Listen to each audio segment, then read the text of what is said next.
You are getting sleepy, very sleepy. Do as I say. I am the media. I am politicians. I am people that will think for you so you don't have to think for yourself. Hey there, Sharon Horne-Ellstrom here. Day 1026 of What's She Up To Now. And self-hypnosis was our no-nonsense November topic today. And it's interesting. I think that our media and many of our politicians think that we can be easily brainwashed and hypnotized into believing whatever they say. There seems to be this false belief and false hope on several people's part that if we say something loud enough and often enough, and if we get enough people saying it, then it must be true. Well, think about when we believed that the world was flat. There were a whole lot of people saying it. Everybody, for the most part, believed it was true until some wise people woke up, thought for themselves, and proved it was bogus and that it was just made up and that all of those other people were wrong. This goes on every day in each and every one of our lives, whether we believe it or not. And often we don't believe it because we don't want to see what doesn't match up with our neatly ordered, happy little organized, other people think for ourselves lives. So I don't really want to get on a huge rampage about this, but to me, it just feels like November is the culmination in the several year indoctrination into the media controlling things that they're trying to get other people to believe in. It's driving me nuts. I choose not to participate. I'm staying out of it. But oh my gosh, in the background, it's like just so much craziness and so many people falling for it. It's really heartbreaking. It's really sad to see so many amazing people being brainwashed and bullied and believing that that there's all this infighting going on in America when it's just not so, right? What you see in the media is so misrepresentative of what's actually going on in our country, it almost makes you want to throw up.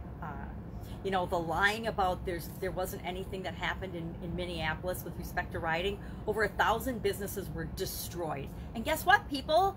Insurance doesn't cover that.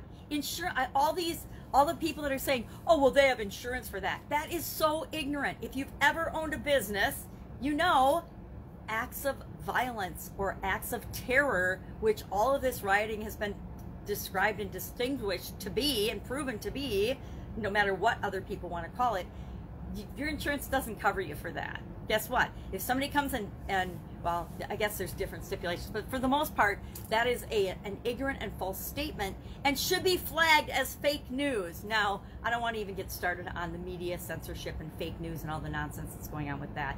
I think our big players in social media are in for a rude awakening, a much deserved rude awakening, in my opinion, totally in my opinion, in terms of how they have treated people and taken aside. Even I have had stuff that I share, which is pretty dang non-controversial, censored.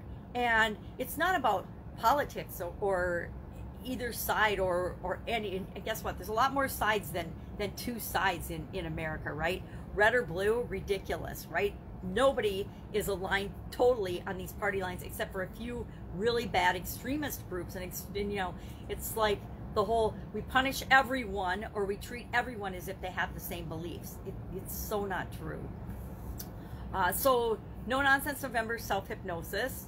And I think if we think about self-hypnosis and we think about the media and we think about what certain people do and say, it's in an attempt to hypnotize us and numb us to what's really going on. It's always to divert us and divert our attention to something they don't want us to see. I say, don't listen to the mainstream media. Think for yourself and look at what's going on really in the whole big picture and scheme of things, not just what people are calling your attention to see. Same thing online, even with online shopping or online everything.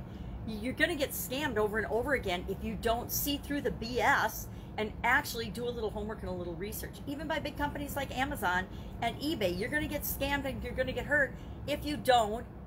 You know, it's like buyer beware, watcher beware when it comes to any form of media these days. That's it. Buyer beware, watcher beware. So no nonsense November was all about self-hypnosis, and I didn't talk anything about this, but it came to me afterwards as I'm talking about it. To throw the book at someone was our idiom for supersize your business today. Now, that's why the black robe.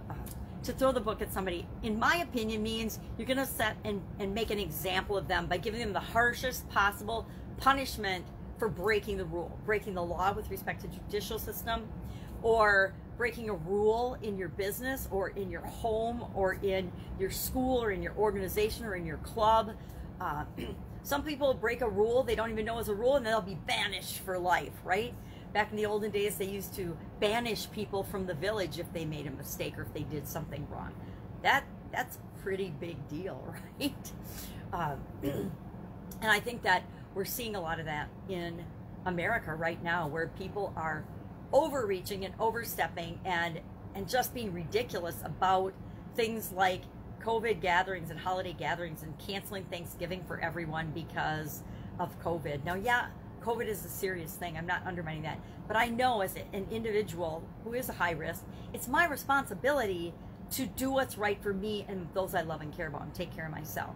And I think that the guidelines and the rules and the laws that are coming down treat us like we can't think for ourselves, like we don't have any control, like we're a bunch of animals that need to be caged up and you know, protected for our own good because we can't think for ourselves. And I find that insulting beyond measure, that politicians and leaders in our government, different government levels, are treating us as if we are too stupid to make decisions for ourselves. There are so many examples of that in our government. It's just scary, where, you know, we don't think businesses will do the right thing, so we're going to have all these agencies and overseers and laws to make sure they do the right thing.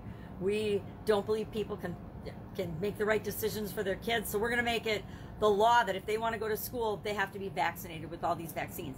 You want to get really upset? Just do some research into the vaccination industry and see how horrified you will be to find out what's really going on. And they're doing the same thing with the COVID vaccine. They're rushing it through, and they're you know, making shortcuts. Now, I'm a person that's at high risk, and I will say right now, the chances of me getting a vaccine are slim to none, and for lots of reasons. But that's for each of us to decide and do our own homework and research on, not just take, you know, the media or some politicians' word as gospel on anything, right? You can't even take religious leaders' word as gospel on things in some situations. We need to think for ourselves.